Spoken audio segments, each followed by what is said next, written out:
तो और मेहनतकश वर्गों को एक आशा के किरण के रूप में देख रही है संयुक्त किसान मोर्चा, और हमें विश्वास है कि यह आशा एंड पॉइंट तक ले जाएगी।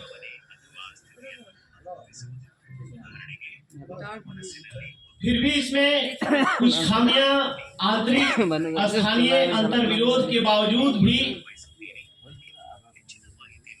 यह एक मेरे समझ से सही दिशा की ओर अग्रसर है।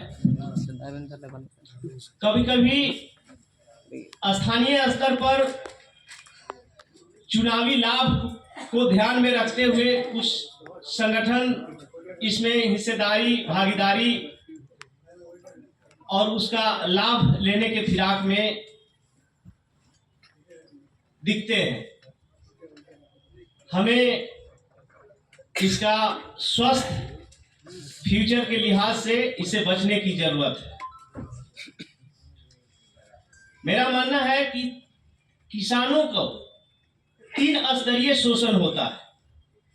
एक किसानों की जमीन की मिल्कियत को छीनने से संबंधित है तथा खेती करने वाले भूमिहीन गरीब किसान और जमीन की मिल्कियत और कब्जा देने से इनकार करने के संबंध में है। इसी के अंतर्गत आदिवासियों एवं परंपरागत जंगलवासियों की जमीन और जंगल की मिल्कियत छीनना भी शामिल है।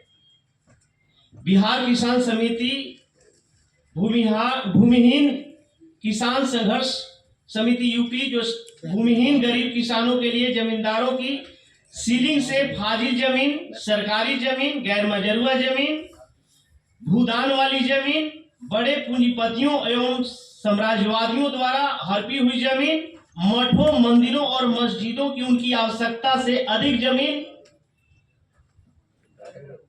पर भूमिहीनों, गरीब किसानों तथा आदिवासियों के दखल, कब्जा और मालिकाना हक के लिए लड़ती आ रही है। दूसरा स्तरीय जो शोषण है, शासक वर्ग खास करके साम्राज्यवादी और बड़े दलाल पूंजीपति किसानों